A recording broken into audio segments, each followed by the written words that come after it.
Good morning, everyone. My name is Todd Cochran, and you're watching the Morning Tech Show. And it is a bright and bushy 6 a.m. here in Honolulu.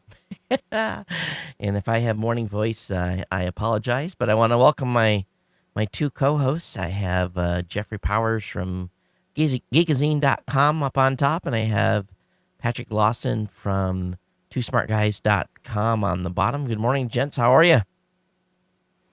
Good morning, Todd. Jeffrey, how are Very you? well. How about yourself? Well, good. So, one thing I want to do that I haven't been doing is in the morning is, I'm trying to, kind of alternate who we have on the show every week, and I'm glad you guys were available and had time to chat with me. But I just wanted to take just a second, and you guys are doing some great stuff with your own blogs and your own podcasts. So, Patrick, what's been going on with Two Smart Guys?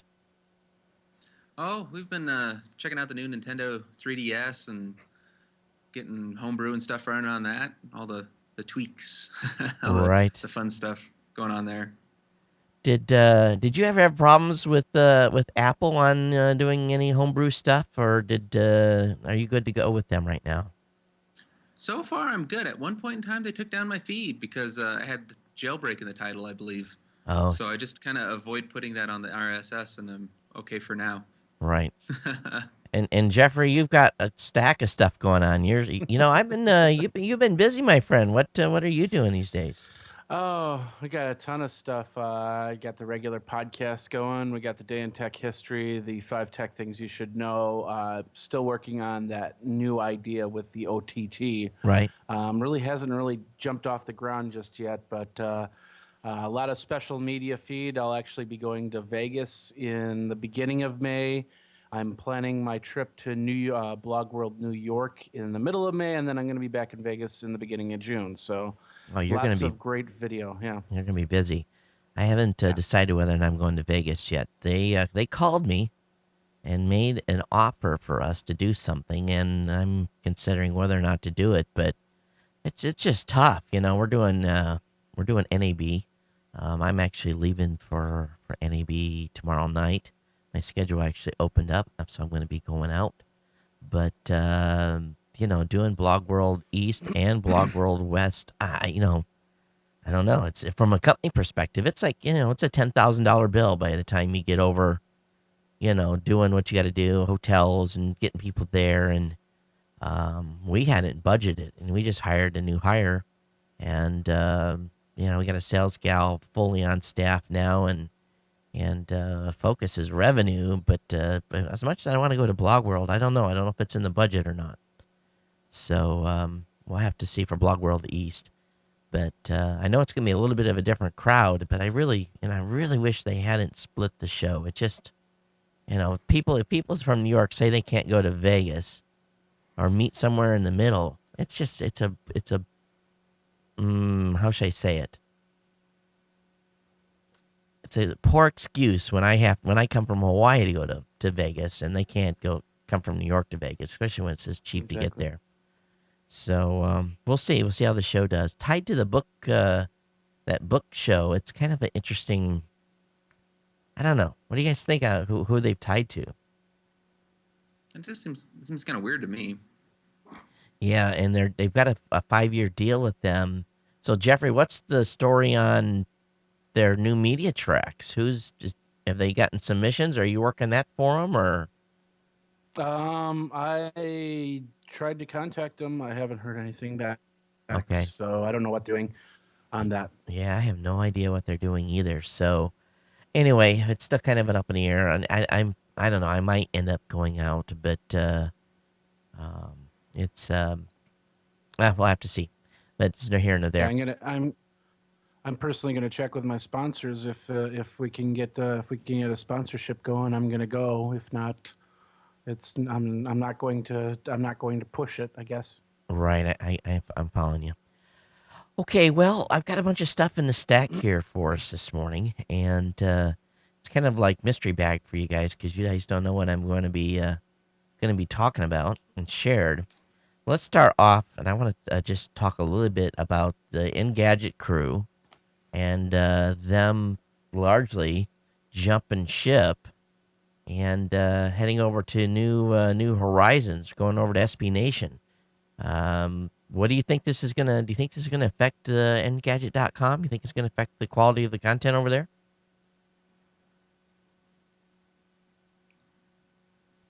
I I haven't really been following that story too much. I just saw that the editor in chief had left a few weeks ago, and I guess apparently other people have been leaving. Yeah, they've got like 7 folks, I think, that in total bounced, and they're going over to SB Nation to start a tech show. Now, SB Nation has been pretty successful. They're running a bunch of sports shows, and they've got a full production staff, full it's a full up media house. They're, I guess for a better word, they're not necessarily copying the Revision 3 model, but they're they have all these different sports sites, and lots of traffic, lots of followers, and then they're going to go over there and 7 of the guys from Engadget are going to go over and start writing for SB Nation and forming up a tech blog. I don't know if this is a hit on AOL and with their policies and having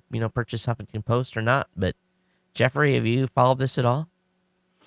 I followed a few of the AOL Engadget bloggers, and so far they haven't said anything bad or anything like that. They've just basically said, "Hey, I've spent a lot of time here in at AOL and Engadget, and it really hasn't. It's time to move on." So, And I see Jeffrey, him. you're I'm just a very little dark. you're just a little dark, yeah.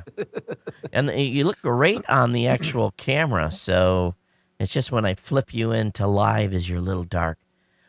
Well, anyway, I don't know. I guess we'll see. I've been trying to watch the actual content over there, and it doesn't seem to be affecting too much. So maybe maybe those guys had been relegated to not writing. Oh, your contrasty is crazy now, so drop the Yeah, contrast. I'm working on it. Yeah. But oh wow, this is a experimentation in whiteout. Oh, anyway, yeah, you were better before. I just won't bring you up on. There you go. That was there you close. Perfect. So anyway, Okay. We'll move on from there. So there is a ongoing desire by companies now to track us much closer. And there was a new article over on newscientist.com talking how internet probes now and how they're tracking us, even without us checking in, can get us pretty close, can get us within about 1,800 meters through your IP address, through if you're mobile and on the move and doing stuff on the net. They can track you down to about 1,800 meters now without doing any type of checking in. How does that how does it make you feel? Warm and loved.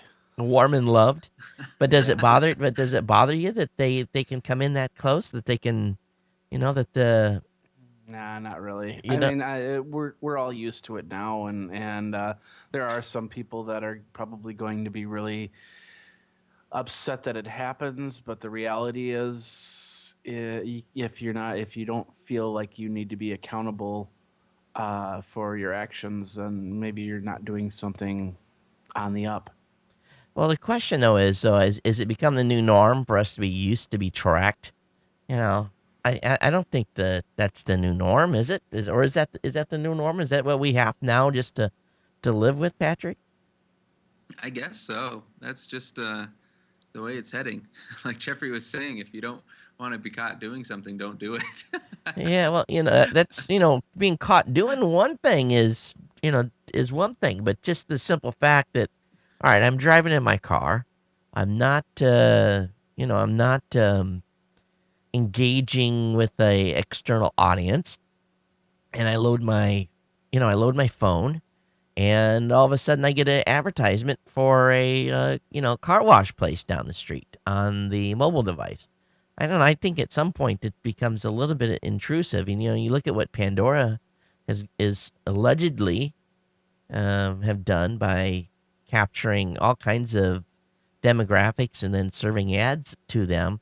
And, they got a federal grand jury that's looking at them right now. So, I think the federal government's taking a closer look at this. I don't know if they're going to do anything or not, but I don't know. I don't mind if I opt in, but I don't like being tracked if I don't. Yeah, I think it should be an opt-in issue myself. I don't think that people should be just automatically recording your location data without an obvious warning, like when you go to it that says this is tracking your location. If it's just something in the fine print or in one of the, one sentence in a 20-page EULA or something like that, Right.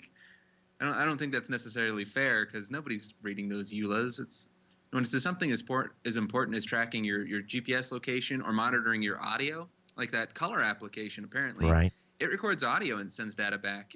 It may not supposedly be recording anything audible that you can understand, but it's still recording audio. Well, if it's recording audio, then that means she's calling home to mama. And the question is, where's that data going? Okay, Color says they're a private corporation, and this is just going for their internal use. You have to, if you're in the IT space and you're an IT manager, or as I like to commonly refer to, an IT Nazi, which is people hate it when I say that. If you have a workplace policy that doesn't allow maybe camera phones, or some workplaces have different policies on mobile devices. Think about the terror that's going through banks and lawyer firms when you could have an app that just is listening. And that, wow. I just don't know. It's supposed to be illegal to record people's audio in like surveillance cameras and things without their consent, unless there's some kind of a warning. Well, you've given your consent by saying, here, I agree to their terms of service and everything, So I don't know. I think it's. But do the other people in the room give their consent? Well, that's true. That's true too. So if they say it doesn't record audio or just sends snippets back to help find location, I guess that's one thing. But it does make you go, a little bit. It sure does. Hey, and I don't think the companies are going to worry about it unless people really, get up in arms about it and they start posting online and blogs and shows like this and say, hey, stop it, knock it off, or we're not going to use your product.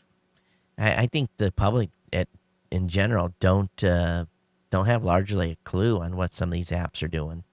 They're willy-nilly buying apps from people that you have no idea who they're.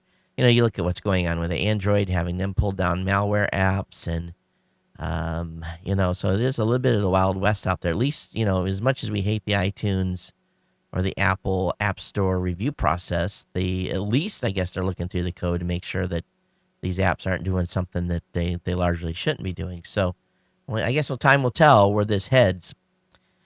I think you're gonna like this one, Jeffrey. Is Woz is thinking about would consider going back to Apple.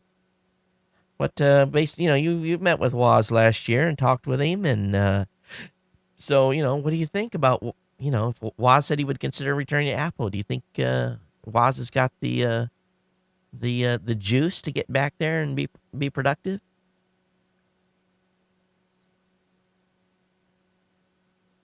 Jeffrey, do you think he's got the juice to go back? Oh, we're not hearing Jeffrey. We lost Jeff.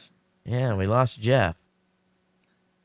Yeah, we're not. I think that'd be awesome if Woz went back. He seems like a really eccentric, cool guy to me. Yeah. He's always playing pranks and just kind of an out there character. Can you hear us? Give us a thumb up if you can hear us. We can't hear you. You just fell off the map. That's weird. He's in 1 minute. All right, trades. So anyway, I guess, and if you want, Jeffrey, just try calling back in. So he's double checking things there, but I don't know. It'd be kind of interesting to see if Woz went back. He's eccentric enough that I think he would definitely shake things up. With Steve Jobs not in the house right now on medical leave, it might be interesting. Oh, there you go. Okay. You touched something. I You just you touched something, yeah. I unplugged my USB headset and plugged it back in. So Normally Skype doesn't pick it right back up, so you got lucky on being able to reconnect. So what do you think? Do you think the wise man should come back to Apple? well, for everybody that doesn't know, Steve Wozniak has been working with a company called Fusion IO, and they create what's called NAND memory, which is basically flash memory for servers. We've I've highlighted him a couple times. I don't know if you remember, but there was a video I had where I was standing in front of a video wall which had like 1,500 videos playing behind me, and that's Fusion IO. So he's been very active in not only the education of the technology on the server end as of late, but he's also kept up on things. So I think if he went back to Apple, he'd bring a lot of knowledge and a lot of friends with him. And I think we could see an Apple that would be like blowing away any type of PC if he was to come back. So yeah, there's a good possibility that could happen.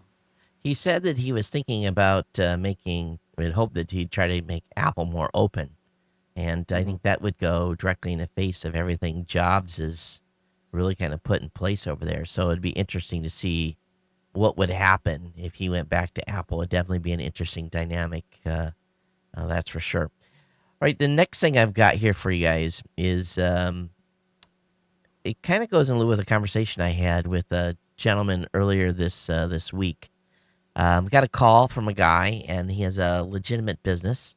He has a website that is got unique content. Nothing is being aggregated or syndicated or repurposed from someone else. It's all original content.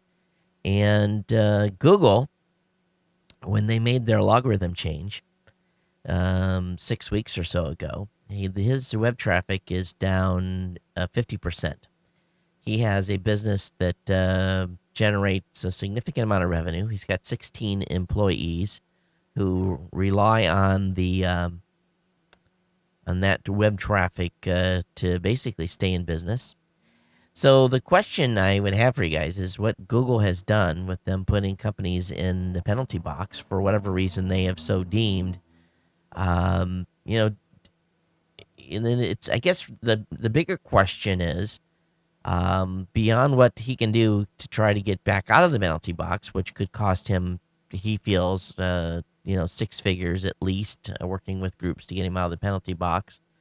Do you think companies have become too reliant on being relying on Google for so much traffic? The folks over at Overstock, they were, they only took a 5% hit, and they're just selling goods. They're not even writing content. So here's the question: Is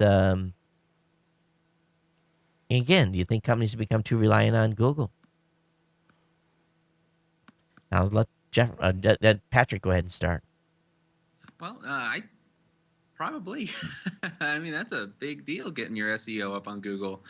I know just personally from our site, we had all of our traffic going to our first show that was this PSP Hacking 101 site, and it was getting 100,000 or so visits. And then I switched it over to Two Smart Guys, and I put a forward in there, and it literally dropped off of the face of Google. Right. And our traffic, went down to like 10,000. It was just like a huge drop in traffic. So it's pretty scary when Google changes their algorithm, or if you do something wrong and you get wiped off of it.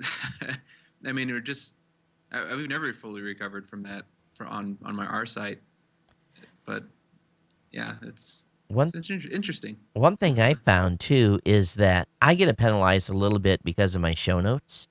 I take a hit. The longer my show notes are with one liner, with one lines to it with the URL embedded in them, I get hit more. I find I have to keep it to a happy medium, or they whack me too hard. If I go away a week and the show notes from the show has rolled off the page, then the traffic actually increases. It's kind of weird. But in order to, put the show notes out, I just kind of a happy trade-off for me. And my traffic actually saw an increase. I'm up 50% from Google's restack of their logarithm. But one thing that we focused on here, and this is something we did for CES as well, even though that Jeffrey took the 200 and some articles, and or what would we end up with? A count 220 or something like that?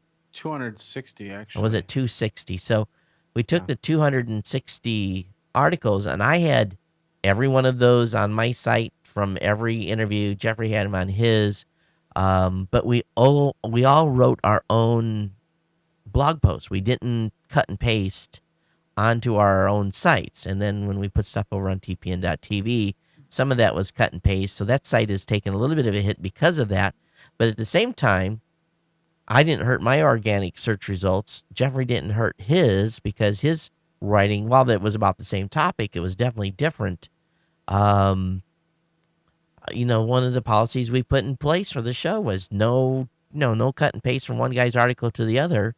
And it's, believe me, I'd much would rather to have split 260 articles 5 ways, but it's just going to pay dividends down the road. And this is part of our writers too, is we ask them to write original content. But it's pretty sad when a site like Overstock or a site like this gentleman that I talked to on the phone gets hit so bad, and they're playing by the rules. So it's and you want those sites that are syndicating to get hammered. You want those guys to go completely south of those content farms, because we can't compete with those. The guys are putting up 300 articles a day. What kind of revenue do you have to pay people to put up 300 articles a day? It must be significant revenue. Well, USA Today is kind of getting a little fed up with the 300 articles a day and actually paying their writers for 300 articles a day. I don't know if you read the article, but USA Today is restructuring their pay scale to more of how many people view an article as opposed to how many articles they can put out. So I think they're seeing a quality versus quantity issue there. And I even, a couple weeks ago, there was a TechCrunch article. It was 5 ways on how to make your podcast successful. And it just irked the heck out of me because of the fact it was 5 things that were just stupid. It's like, if you do these 5 things, you're going to be the most successful, what they called rock star podcaster. And I hated it. And I was like, no, this is what, if anything, this is what gets you to the next level of podcasting, but it will not make you a rock star. So Right. I think they're just tying down, and they're saying, we want quality over quantity. So make us a quality piece. We'll get thousands of people to read it, and then you'll get paid for it. And sometimes too, I'm just skimming headlines, especially when I'm getting ready to do my show. I'm just skimming stuff, and it just turns out that, if a headline grabs me, I'll read a paragraph. And if the paragraph intrigues me, I'll add it to my stack, and then I'll review it more closely. So, at least for me, the way I consume media, if you write a good headline and if that first paragraph is catchy enough, I may read the whole thing. So, then that results in traffic from my show and from my listeners. But I guess getting back to the point on this article with Google, it's one of those situations where a lot of sites, they depend on a huge amount of referral traffic. And I think what we do, our media goes different places. We're not just limited to the whims of Google. We drop stuff to iTunes, to Zune, to everywhere, and that in return actually brings back traffic as well. So, yeah, you got to send me that link to that article, Jeffrey. I love reading those how to get rich or how to become a podcast superstar type articles. I like those types to see, and probably I'll be as irked as you are. But Yeah. Now, are any of you on Time Warner? Who do you have for your cable provider where you're at? I'm on Charter. I'm a company called Bresnan Communications here in Wyoming. Oh, so you're really locked into a small municipal cable provider then. aren't you, Patrick? Yeah. So, well, I'm sure you've heard about this iPad app that the folks at that Time Warner launched, and the folks at Cablevision did one too.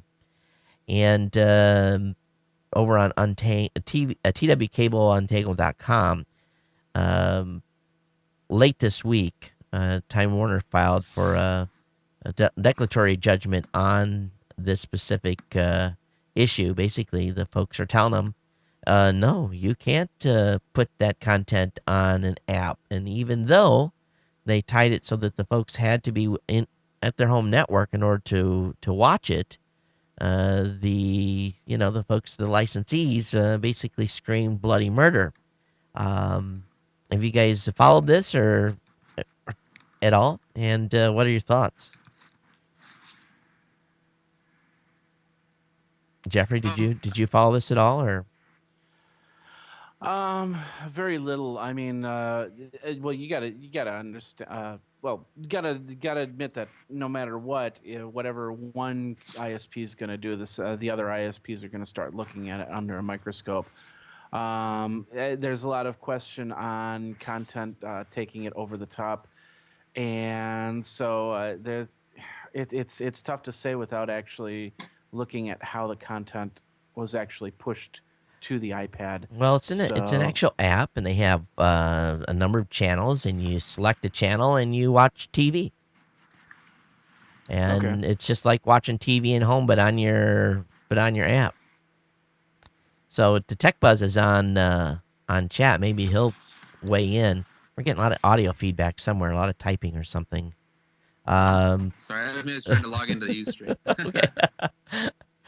So I guess, if you guys haven't played with this or followed this, I guess my thing here is, I guess my point that is trying to drag on a conversation level is the the ongoing control of the content creators and not wanting their content to be distributed.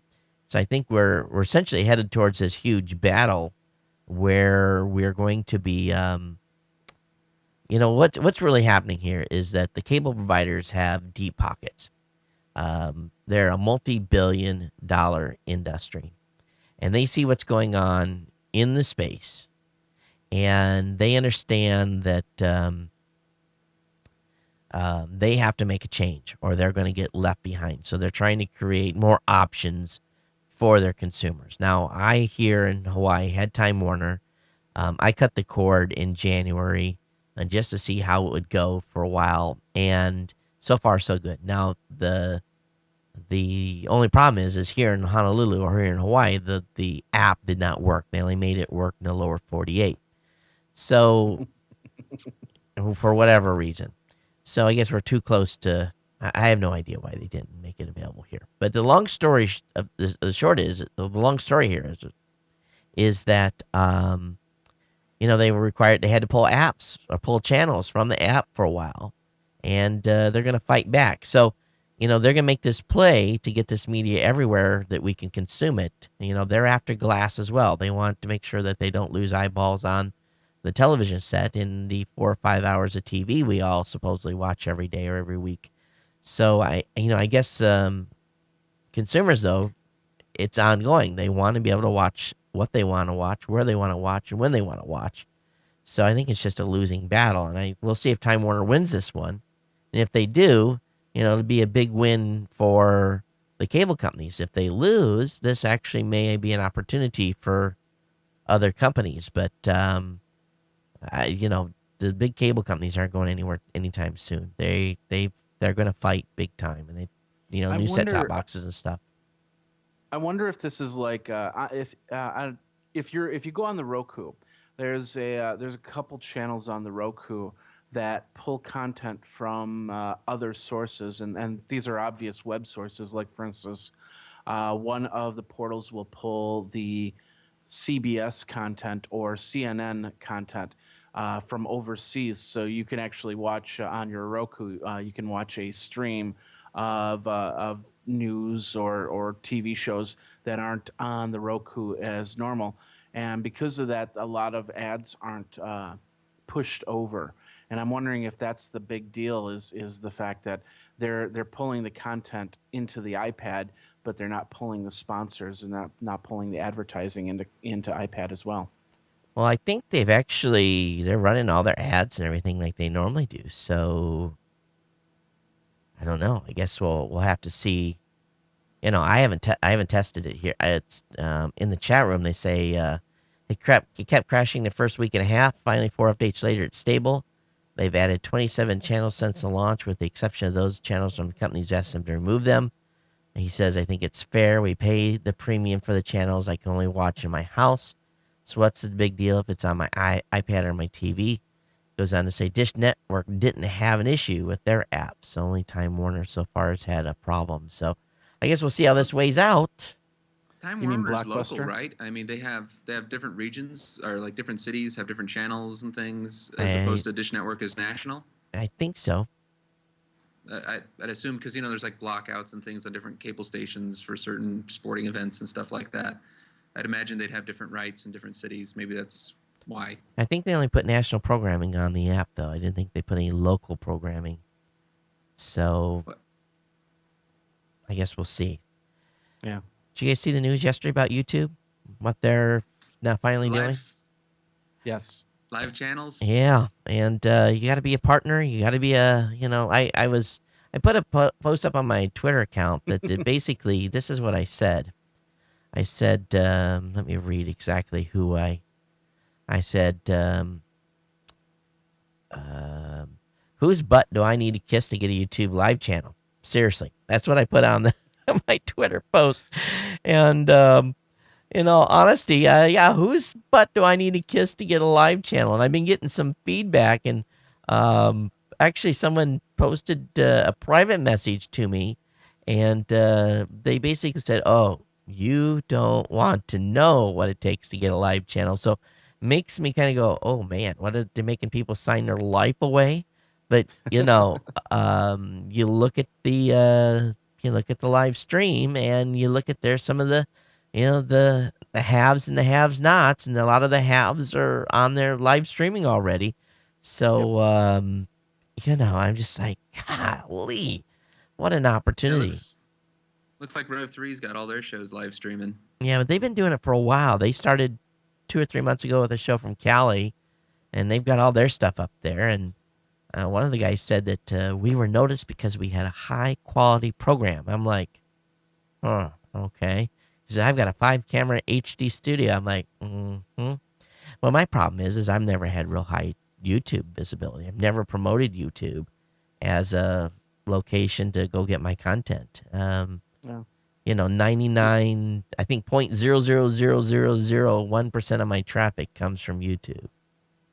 I remember 3 years ago, Ustream came up, and they were and they were the best. I mean, you had a channel, you could see your channel, you could get to your channel. Nowadays, especially when you're talking a tech show, everything seems to have been driven to the bottom of the barrel. And I know that there were times that I would do my podcast, and I've done my podcast on Ustream every single Wednesday, or every single Tuesday. I'm sorry, for 3 years now, 3.5 years now, and I basically went from walkthrough traffic down to almost nothing, because I don't see people finding my shows on Ustream. They'll find puppy cams before they find anything of substance on their channel. Yeah, they've buried tech. There is no tech on Ustream. You can't find it.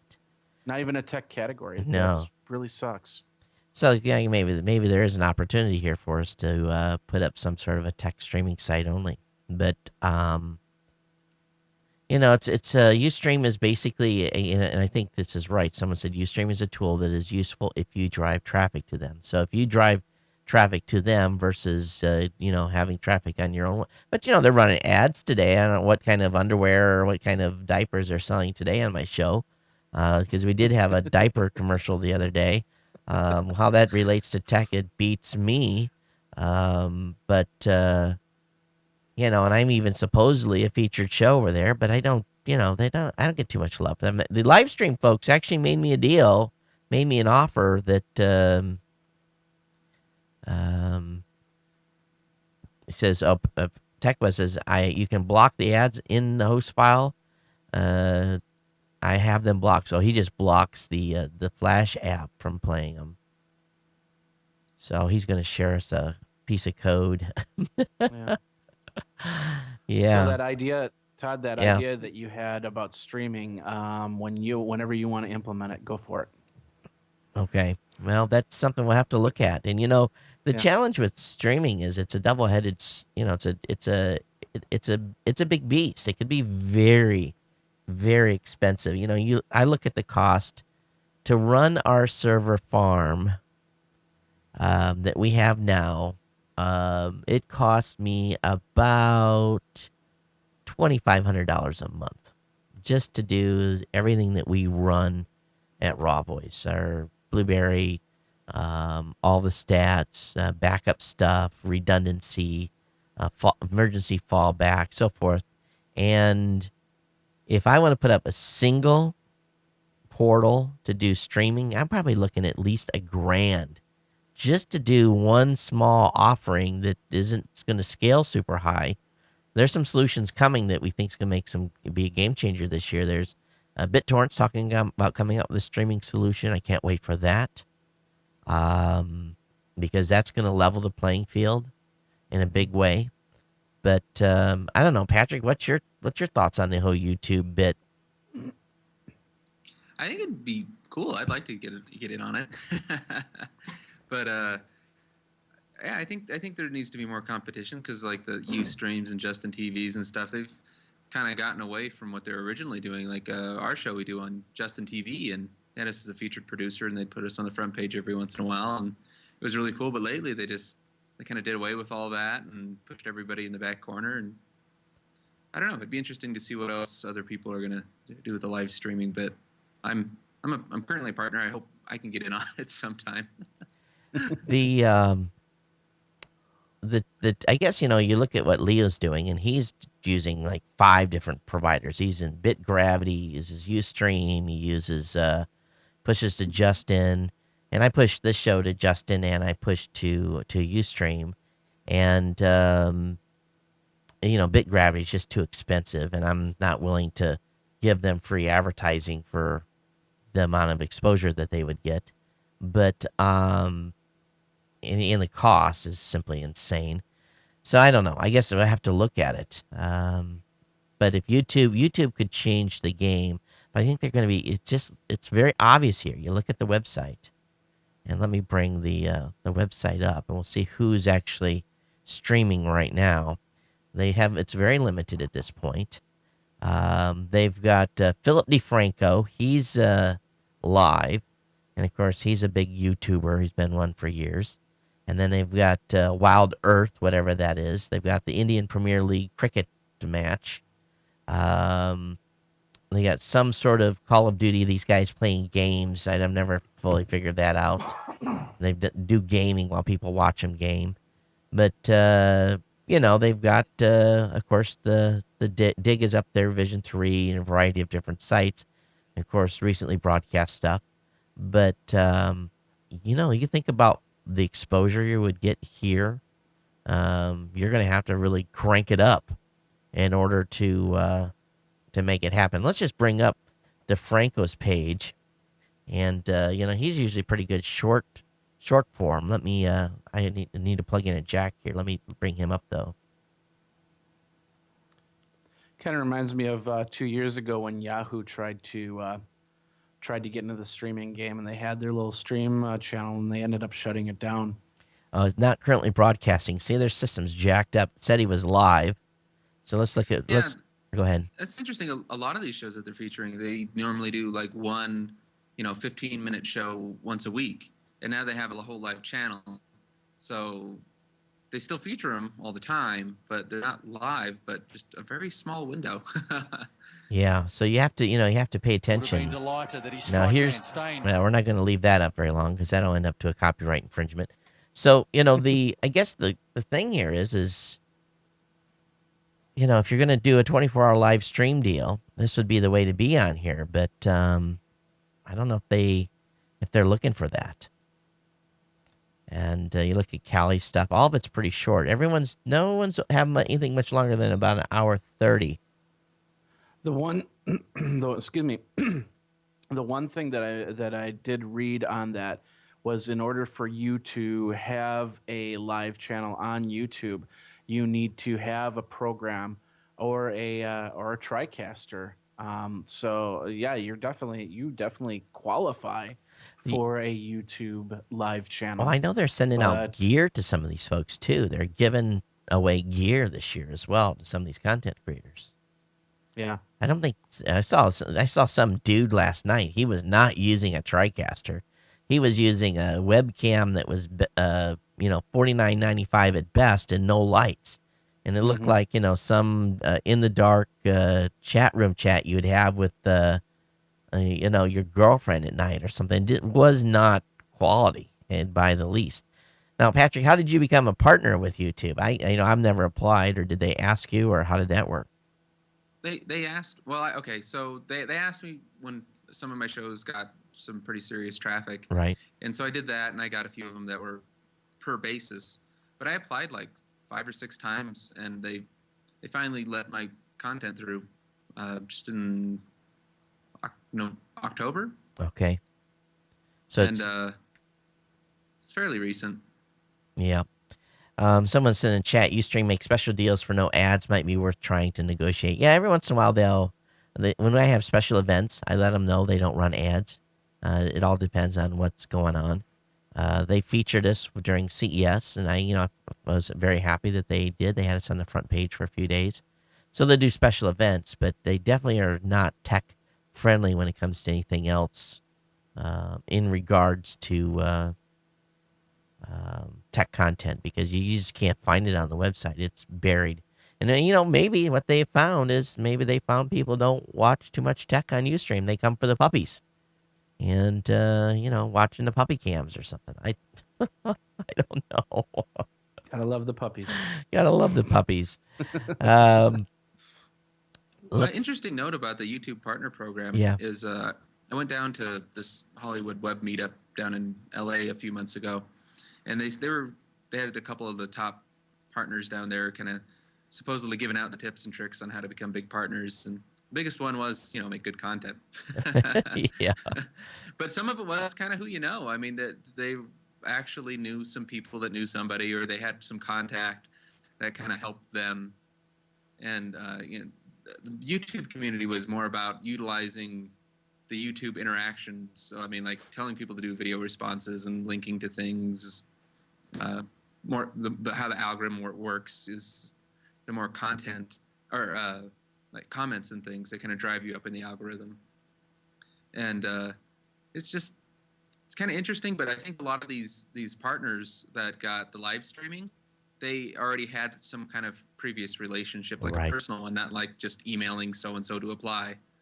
And unfortunately, it's the only people that are in right now, I think. Even if I wasn't on the live page, even if I was on my own, landing page and could do it, I think that would be cool. Just for another place to drop the stream. I think they could be the 500-pound gorilla, but only time will tell. Maybe too, part of the reasons why maybe I'm not on their radar is I run advertising within my content. So I think that's specifically not allowed. I don't even think you're not even supposed to do that on YouTube. I don't think you're supposed to run ads in your YouTube videos whatsoever. So that might have my, has me flagged as well. So did they ever, that is part of the, I think that's part of just the general agreement. But did you make any money on the partner program at all? Yeah, I'm making some money on there. It's not significant. I mean, their CPM is like insanely low, but there's some money in it. Yeah, I've heard some of the CPM levels was, very, very low for a better word.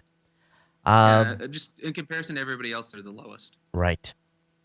Hey, this next article is a little bit. I didn't want to bring it up on my weekly show, And but I wanted to talk about this, and here's the headline.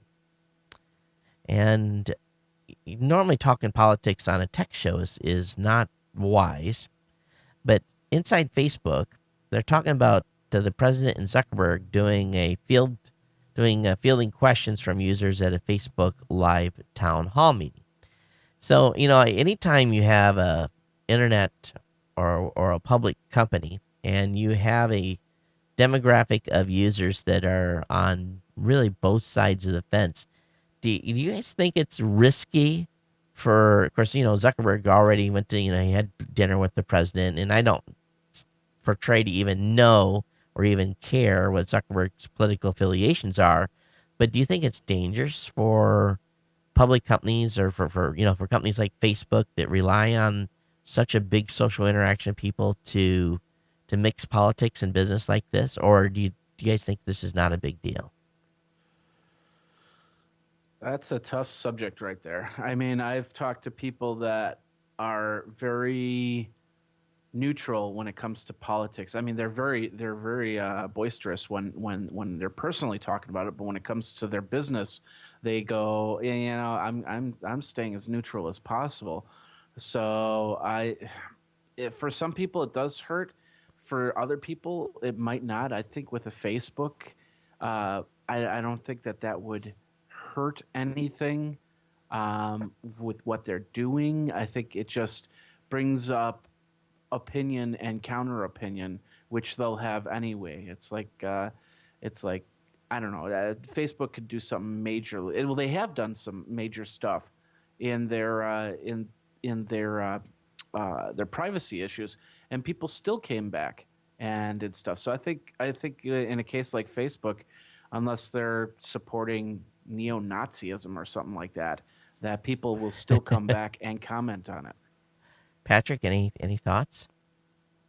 Well, just the typical religion and politics are kind of subjects that could significantly decrease half of your audience, if you get That's two-party right. system. Yeah. So it's kind of something I personally don't want to talk about publicly because, like Jeffrey was saying, stay neutral. I I think Facebook's too big that anything they, like he was saying, anything they do, I think they're going to be okay. Um, there's certain other large companies that the CEOs have done things that, they've made the companies look bad, and they've, had some serious impact on them. So you never know. There was a comment in the chat room that said, if you ever get the chance to have for a private meeting with the president, you should take it, even if you vehemently disagree with his or her politics. And, I think that's true. If you get a call from the White House and said you're being invited to dinner, there's not very many people, no matter what side of the aisle that they may be on, that are going to turn down an invitation to go have dinner with the president. I think that, it gives and average citizens obviously don't get that opportunity very often because we're not writing big campaign checks, and usually that's the access ban. Whether you're Republican or Democrat, that seems to be the gateway to the hierarchy. But I think that if I got that call, I'd go too, and then I would very respectfully have if I got a 2 minutes with the president, I was to be able to express how I felt on whatever topic I wanted to talk about. But there has to be uh, as having spent 24 years in the military, you were kind of conditioned to that. He's the boss, and you didn't question that, and you may not like the politics, but you rogered up and did what you had to do, and no matter what policy came down. And I think most Americans probably feel the same way when it comes to, you may not agree with someone's politics, but at least you would have the opportunity to, have a conversation. And some people, it's kind of interesting too. I get emails all the time that you hear people just, man, they get the machine gun out. They AK-47 me an email. I'm like sitting here taking hits in the chair, and it's amazing what happens when I pick up this and I call them and get the person on the phone. The machine gun rhetoric stops, and there's an actual conversation. um, email, and this medium has become so people can say whatever they want, and sometimes they get vile and they get angry and they get mad, and it's and Yeah. I've been guilty of that from time to time. We probably all have, but it is kind of interesting how the conversation changes when you are face to face with somebody. Okay, I got to ask the question though. What's that? What do you think of Donald Trump for president? Let's put it this way: it'd be interesting to watch. One thing you're going to get with that guy, whether you like him or not, I think you're going to know exactly where he stands, and I think he's one of those types of guys that, well, politicians make a lot of promises on campaign trails, and we were promised here in Hawaii that our taxes wouldn't be raised, and they were immediately, the taxes immediately went up. And so you can say one thing while you are running for office, but when you take the office and then you have to deal with the House and the Senate and the shenanigans that go on over there, no matter what your agenda is, it's going to be tempered by the people on those two floors. And so I don't know. I think you will get what you get with him. It would definitely be interesting to watch. I don't know. Is he a viable candidate? He's a viable candidate as anybody. We've had actors for presidents. We've had, the full gamut here. So we'll see. And that's a loaded question, Jeffrey. Yes, it is. Well, anybody that's born in the question about being born in the United States is a different story now. But you got to be 35 years old. You can't have a felony, and you got to be born in the United States. I was able to run for president 4 years ago, and I put up a big MySpace page back then saying I'm running for president, and it was a big joke, but it was a lot of fun to do. You got to get your 100,000 signatures or something like that too. You got to get how many ever people, and then $1 billion. You only need $1 billion now to run for office. And what is that all? Just $1 billion? It's $1 billion, and the office pays $400,000 a year or something like that. Oh man! And you have if I remember correctly, it's like 100,000 names, $1 billion. And you have to have it raised within 60 days. So it's writing it. Whatever the requirements are. Yeah. But I guess if it's what it is. It's if you're a good fundraiser, you can run for office. It's weird, what's going on, and I think we all recognize that we're spending too much money out there, and hopefully they can get the spending under control. But it is what it is. I know that the price of everything is going up here in Hawaii. I don't see my paycheck getting any bigger, but I see the price of stuff getting more expensive. So that scares me. Yeah. And as a average Joe down here on the street, so anyway. We've gotten off the beaten path way too far. But anyway, it'd be curious to see what happens with this town hall thing. And but people are so reactionary now. They get so pissed off so easy. I could see people saying, "Don't be the trolls." Yeah. But I could see people just saying, okay, I'm never going to use Facebook again because, they're doing this town hall, and so, gosh. And they'll say it on Facebook. They'll post it. Right. Again. And then they'll disappear for 3 months, and then they'll be back on Facebook again. So, yep. Oh, gosh. All right. Did you guys got any devices jailbroke right now? No. No devices. Oh, well, Patrick, everything. You've got everything jailbroke. So anything that can be is. Well, then you probably heard about Cydia was had an ad running by Toyota, and that was interesting. It was a really cool little skin for the winter board to kind of replace the generic interface on your iPhone. It only lasted a couple of days. You know why? Apple said. Knock it off. Yeah, they said stop now, or we are going to put you in the penalty box. I had a discussion with someone the other day about their content. They're creating content, and they want to be on an ad deal. And I said, because we'd sent out some emails to some folks we thought would be good on the show or good on a campaign, and they said, well, we're on a certain system. And I said, sorry, you're on a system that's a walled garden. We can't run ads on your show because I can't measure it. And they were all upset. But, here you've got Toyota basically being strong armed by Apple. And the walled garden control, again, is a little bit concerning. And isn't there some, It's it feels like to me that there's antitrust issues there. It's legal to yeah, it's jailbreak. Go ahead. oh, it's interesting because they're not taking down an app that's on the App Store. They're having them take down an app that's on another person's store. Right. It's just really weird to me. Well, it's you have a multi-billion-dollar. It probably Apple told Toyota. Of course, Toyota now is trying to make the jump into some internet connectivity stuff in their cars. They made an announcement with Microsoft earlier week that over going into the cloud. Now it's kind of funny as Ford has been in the cloud for since January.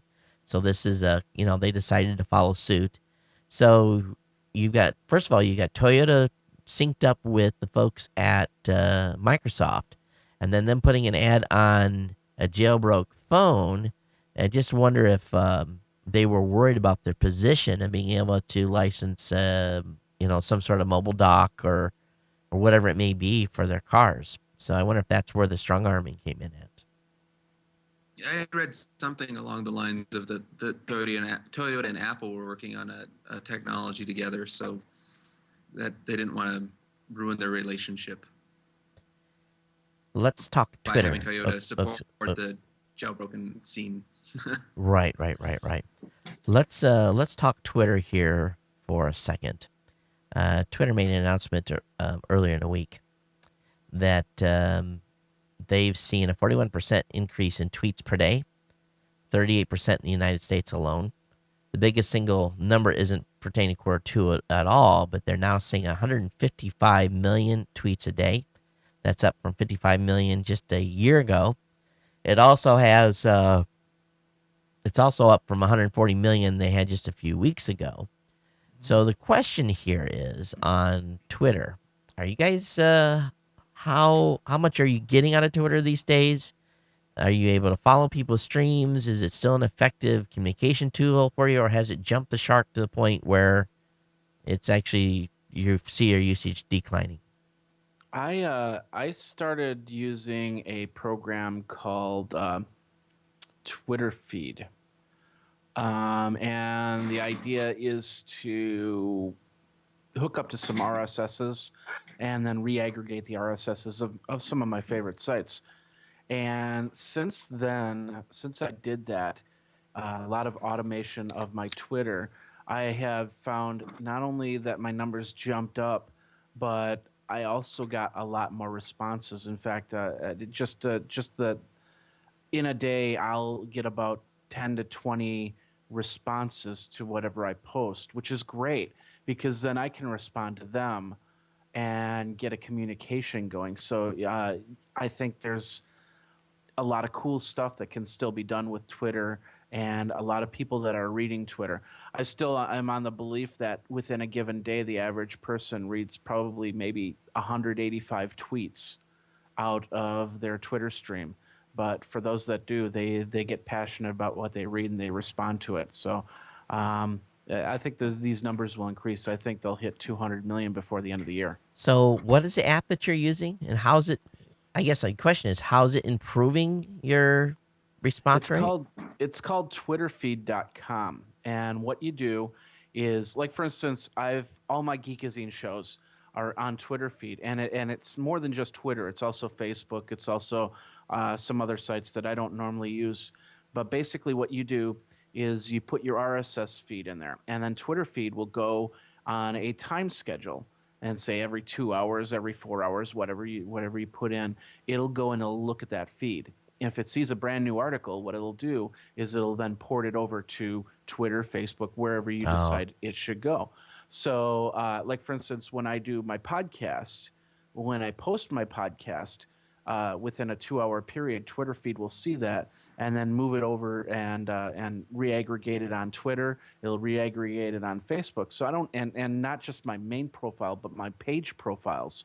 so I don't have to go in and do that, automating all that. And because of that, I put in certain keys.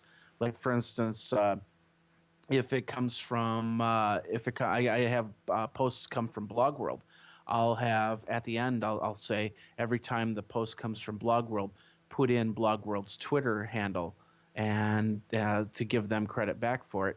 And that's really has helped, because like I said, people will then comment on what I post, and then I have a chance to comment back to what they do, and say, hey, these people talk to me. This is my Follow Friday list.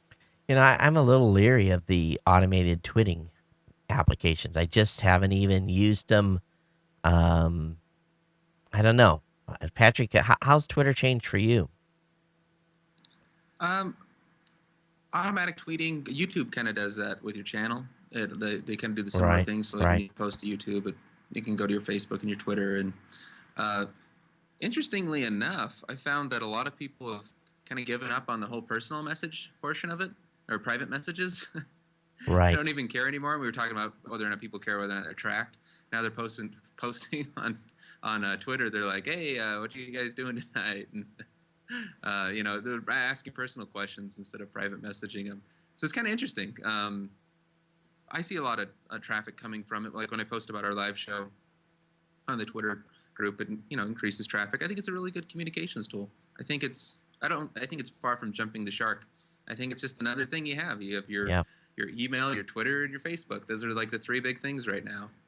I find I'm getting more traffic from Facebook than I am from Twitter, though. I by 10 to 1, I'm getting more traffic from Facebook. I'll put something up on Facebook and go back to the logs later, and it's Facebook, Facebook, Facebook, Facebook, Facebook, Twitter, Facebook, Facebook, Google, Google, Google, Google. So I'm definitely getting more traffic off Facebook, and maybe it's because on Facebook, um, I know I automatically, when I press publish at GNC, as long as I have the tag set, it'll post the link in Twitter, so it does that automatically. I guess that's the extent of my automation. I don't go much deeper than that. Now, the thing I have trouble with is sometimes I get the tweet cross posted 2 or 3 times, so I try to kill those sources so I don't get those double postings. Yeah. Yeah, you got to be careful with those services because sometimes you'll get them in a loop. Yeah, And they'll start reposting each other. ping ping pong, back and forth. Yeah, I had that set up for a little also bit. use a program called Ping.fm, a website, and of course posts to so many different sources. I thought Ping FM went Uh, off the air. Are they still on? they're still on. Yeah. Wow, I thought they went out. Must be they got picked up by someone. They had some problems for a while, if I remember correctly, because I took them off my. I have to go check them out again. Yeah. Okay. Well, I've got a couple of real geeky ones here. And you guys probably heard about Facebook open source its servers and data centers. And I think the thing I find amazing about what they talked about, how they build their servers for their server farms, is there's just a single screw. Everything else snaps in. It's like Legos. It snaps into the box, and everything is held in with a single screw. So, I'm thinking to myself, how many different screws I used on the last computer build that I did years ago, and I don't build computers anymore. Oh, we lost Patrick there. He'll come back. Um, but did you get a chance to review their how they set up their servers? They're using on a Intel boxes. They're using 144 gigs of RAM. Pretty crazy, yeah. I saw a little bit of it. It reminded me of 2 years ago, an article that came out that said, or a year ago or something like that, Google's server farm was basically just a bunch of motherboards. There were no cases. They just Well, they have hooked a aluminum. motherboard. They have aluminum shell for them, but yeah. Yeah. But at the time, they just put them up on poster board, and didn't worry about encasing them in anything, because it vented properly, and they didn't have to worry about it looking good, because it was their server room. Right. Now, there's the other guy that I don't know if you're talking about this article too just yet, but the guy that built the full server room out of Xbox 360s. Right. And so yeah, there's different ways to do it, and cheaper ways to do it, definitely. Well, And to buy like 100 motherboards and 100 processors and 100 sticks of memory and no cases and bare minimum, of course, you can put together a pretty powerful server room. I can't remember if it was Microsoft or if it was Google that was doing it, where they were actually taking semi-trailers and then putting racks on either side of the semi-trailer. Then down the middle would be, basically where you'd walk, but they'd have these roll-on, roll-off racks, and they basically would haul in a semi-trailer full of servers, and they would offset those, plug them in, jack them in, boot the thing up, and they would join the grid, and then they wouldn't even worry about maintaining them. They would wait till they get like a 10% failure rate on servers, and once they got that to a certain point, then they would go in and they would just replace the trailer. They would go in by that time, the boxes would need to be replaced or whatever. And Um, HP has these HP pods, which is exactly like it says, those little pod storage units. They fill them up with servers, and you can have a Linux setup.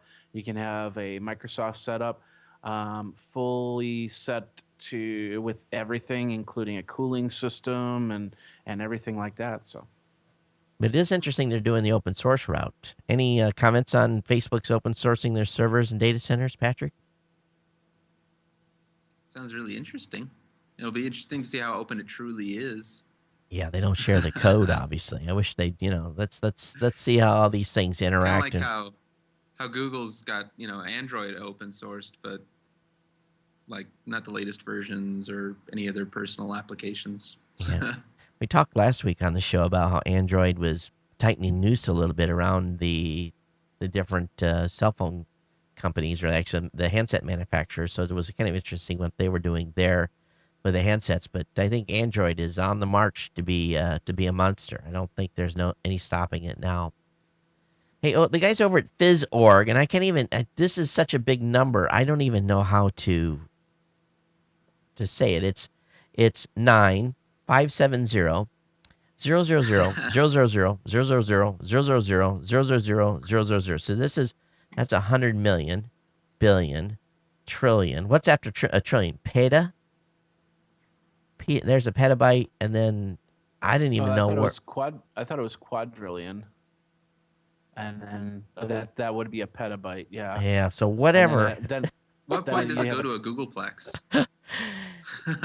They're saying that the world's information consumption is that many bytes per year. And, that's 9.57 zettabytes. Zettabytes. I haven't even heard about zettabytes. Okay, so that's a bigger number than I've ever heard before. And we reached the end of the alphabet. one zettabyte is 10 to the 21st power, or a million gigabytes. A million gigabytes. Okay, so anyway, in other words, very, very expensive. And the study estimated that enterprise server workloads are doubling about every 2 years, which means by 2024, world enterprise servers will annually process the digital equivalent of a stack of books extending more than 4.37 light years to Alpha Centauri, our closest neighboring star system in the Milky Way. Each book is assumed to be 4.8 centimeters thick and contains 2.5 megabytes of information. So if you think about that, 2024, they're going to say the data we're going to be consuming is going to that's how much, that's getting into some numbers. And at what point do we have just to jack in ourselves? Are they going to have to plug us in? I'm serious, because let's really think about it. That is a huge amount of data. And I don't think that'll be the number when it comes to 2024. I think come 2015 we'll hit that. Something will happen. Something new will come out, and we'll hit that number, and then we'll go way past that. So by 2024, it'll just be unfathomable what we could see. I wonder what kind of a data price you could get if you were moving a single zettabyte. I wonder if you could get your hosting down to not to a penny, but below a penny. If you could get down in the the percentage, like 1/100th of a penny or something like that. But that's a lot of data, isn't it? You think about it, just huge. Well, think about what 10 years ago we were having troubles pushing MP3s Right. through the internet. Now we're pushing HD video through the internet. What comes next? Everyone connected all the time, anytime, anywhere, any place. That's what it Yeah. boils down to. We're almost there now as it is, but not at the speeds we want. That's for sure. All right, AT&T Verizon is forced by the FCC to let rivals use their network for data, and this is great news for those of you that are using local carriers. If you are, I've got someone crawling through the office. What do you need? The what? For what camera? I don't. You have to show me which camera you're trying to use. Someone's looking for a memory stick or something. Um. Anyway, where was I at? Oh, talking about Android. So, do you either of you use a non-national carrier? Do you use a local carrier? AT&T. Verizon. So basically, what this is going to do is, you guys, if you're in the malls or something, you see those kiosks and it has a local. You're basically a regional carrier, your regional cellular provider. So what they're going to do now is these regional cellular providers are now going to get access to the data side of AT&T and Verizon and Sprint. So essentially, what you're going to be able to do now is these companies are going to be able to compete with AT&T and Verizon on data plans. So this is pretty exciting Yeah, stuff. From that's. Go ahead. I'm sorry. Yeah, I was with a local carrier called Union, and they were GSM, so I could use an iPhone. I had Right. to unlock it, but I was able to use it. One of the downsides was when I would travel, they did have roaming agreements for the audio portion, but the data portion was all edge, so there was no 3G service at all Right. because we didn't have any in Wyoming and we didn't have any when I was roaming. So ultimately, as soon as Verizon came along, I switched. Yeah, and But that's. Go ahead, Jeffrey. What? Oh, I didn't say anything. oh, okay. I thought you were going to say But something. what I can say is here in Madison we have a company called U.S. Cellular, and U.S. Cellular has been really trying to compete with the big boys by offering a lot of interesting services. Like, for instance, if your battery dies, you can walk into any U.S. Cellular store and they'll replace your battery. It's not going to be a brand new battery; it'll be a one that got switched through time. They're also working on the unlimited plans for like very low prices. So they have to rely when the people go outside that Midwest area that they'd have to rely on other data plans from other carriers. So I think this is a great situation, especially since I think after the T-Mobile buyout, U.S. Cellular hit No, it no, no, will no, no. definitely Hold moved up, up a hold on, notch. hold on. If T-Mobile gets bought out, we're hoping that the FCC blocks it, but good luck, I'm right? sorry, I'm saying when. Oh, no, thank and you. No, thank and you. I'm gonna refer to an article. I talked about this on the show.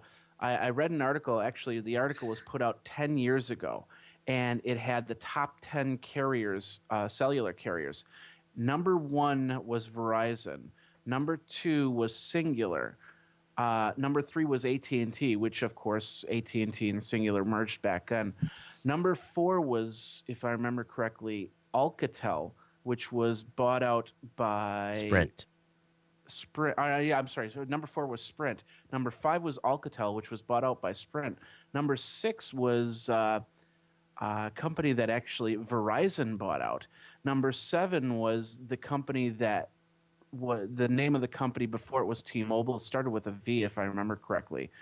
And then number eight was U.S. Cellular. So within this 10-year period, we had out of the top 10, we had one company go to Verizon, one company go to Sprint, and AT&T go from number two and three back to one number. So I think with T-Mobile moving into AT&T, and it's just basically for the 4G service, I think they could care less about the cellular side. But with T-Mobile moving with AT&T, I don't think it's going to be that much of a player. And I think a new player will come into the game, something like U.S. Cellular or Union, or somebody that really wants to get into a nationwide plan They they and really sell it. they don't own the spectrum, so they can't. That's the challenge, is they don't have the spectrum to become national carriers. Now, here's the challenge with T-Mobile. Been T-Mobile customer for 14 years. Ever since we got in Hawaii, we had T-Mobile. Never had a drop call. Cheapest plans on the space. Most aggressive family plans. Bless you. Yeah, sorry. Still early here. And all these other factors. Great customer service. Data plan was always a little bit slow, but from a basic carrier standpoint, no one still can beat T-Mobile from pricing standpoint.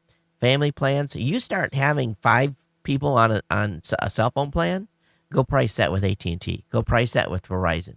Then do the same thing over at T-Mobile. I think this is a nightmare scenario for me. I'll have to cancel my kid's cell phone service. I have 4 cell phones on T-Mobile, lots of minutes, and my bill's under $100. And no one's got data plans, but everyone's got unlimited texting. And I got 4 cell phones under $100. You'll never do that with AT&T. You'll never do that with Verizon. So, I just from that perspective, this is a bad move. And even when we had data plans on their phones, it was, $20 some a phone. I hope I hope it doesn't get approved. I really don't. I hope that the FCC says, or the Federal Trade Commission says no, but it's unlikely that it will, because, these big mergers like this seems to go forward, and Americans have less competition. That's what it boils down to. Less competition in the space. And if you want AT&T, be on AT&T, but I think AT&T needs to leave their hands off T-Mobile, but I don't think that's going to happen. Obviously, they're going to try to do everything they can to get T-Mobile acquired. Any thoughts, Patrick, on this? Or I tried to have T-Mobile when the G1 came out because I wanted to get it. It was the first Google phone, and they sold me one, and they said I could use it. But when I got it, they wouldn't activate because I was in a roaming area and I couldn't use it. Right. But the cool thing was they let me unlock it, so I was able to use it with our local carrier. So I think they're a pretty cool company personally, as opposed to the customer service I've had with Verizon and AT&T. But I don't know.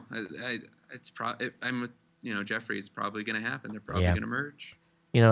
I've never had coverage problems. It's just like any other service. You get way off the beaten path, you're going to lose service. And Verizon obviously has the best nationwide coverage.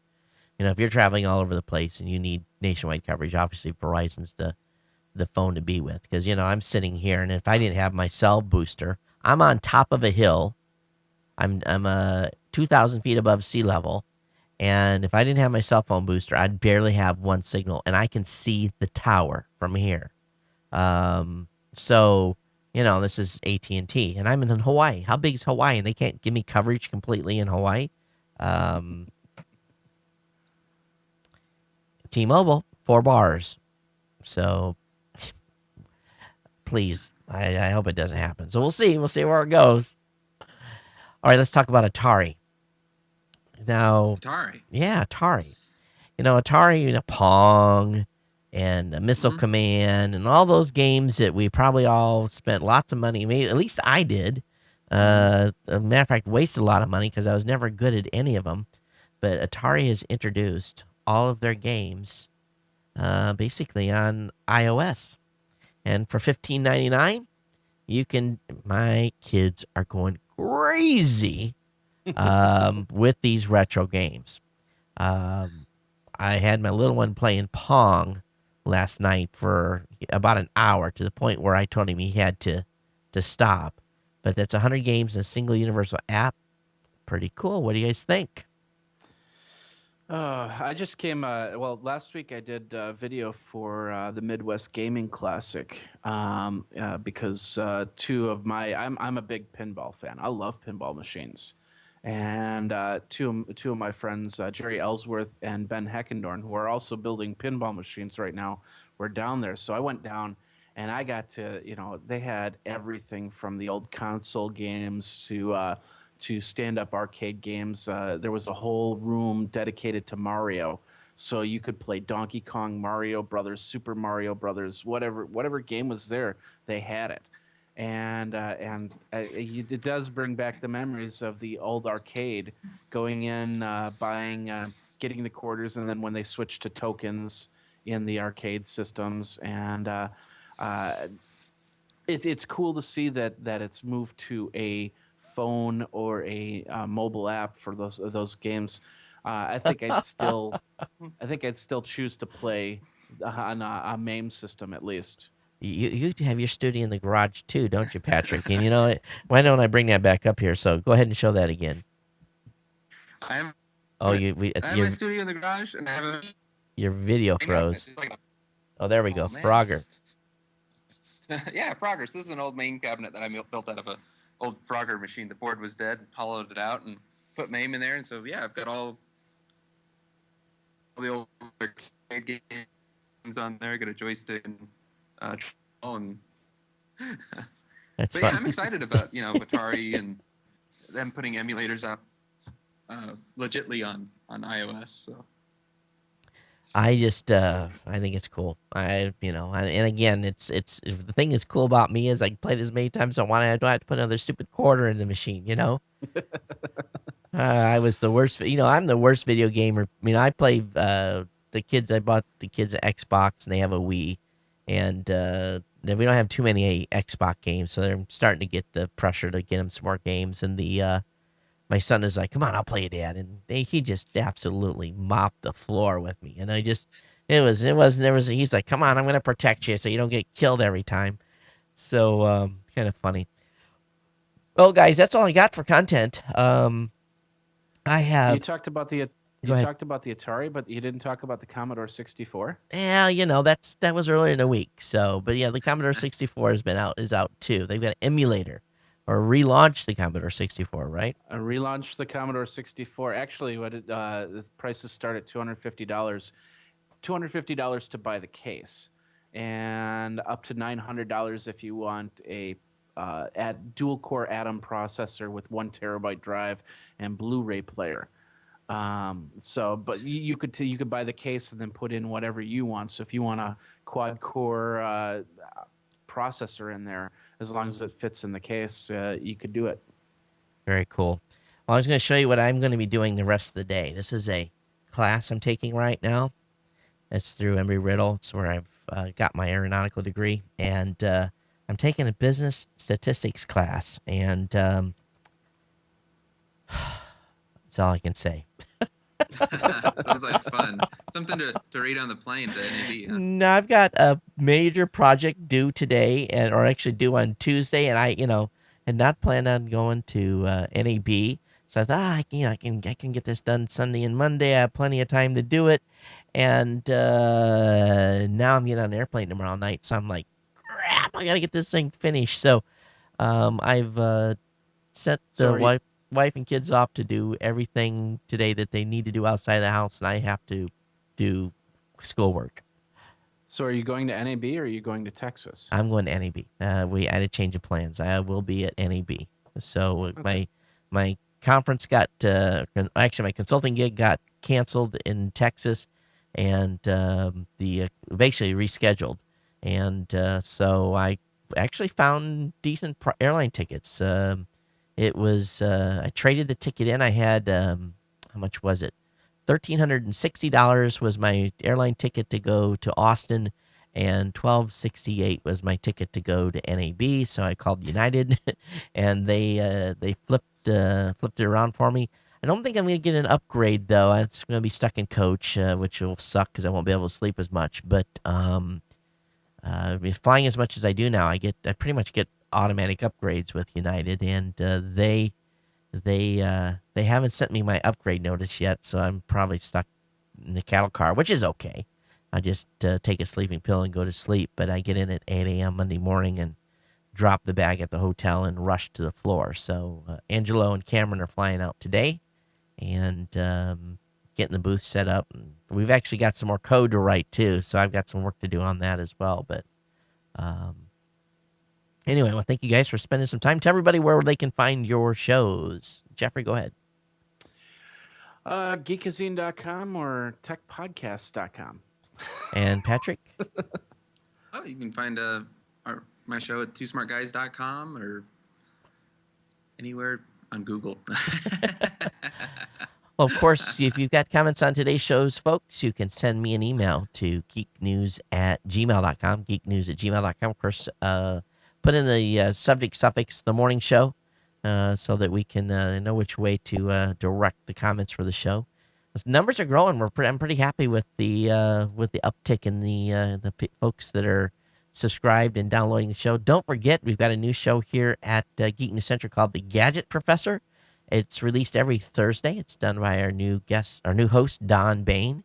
And Don is actually running the Gadget Professor on a virtual set. So he's actually shooting in a virtual space. So that's kind of cool to watch that. That latest program went up. It was on geotagging, and he talks about some devices there. But Don and I have got some exciting stuff coming to GNC here over the next few months, and we're going to be launching some more shows as well. Of course, don't forget that I will have my show, my regular Monday and Thursday night show. Actually, probably now, there's probably not going to be a show next week, but we will might be looking for a guest host. I got to think about how I'm going to do that. NAB is going to be pretty busy. So if it is, it'll be a short audio show only from Vegas. It will not be, probably will not be a video show. But guys, thanks for hanging with me, and we'll bounce everybody off the stream here in a second. And Jeffrey, I know you and I need to talk about a couple of things, but everyone else, take care, and thanks for hanging out with me. We'll see you next time. Aloha.